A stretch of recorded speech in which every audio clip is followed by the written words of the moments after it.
All right, quick unboxing of the pipeline locator, Milwaukee pipeline locator. Already took the box off. Haven't opened it up yet, but here we go.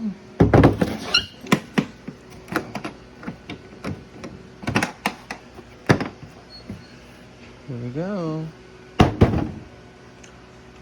All right.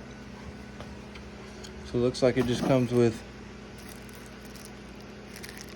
1.5 battery, the standard charger.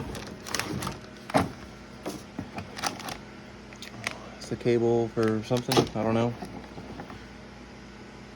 There's the operator's manual. There she is.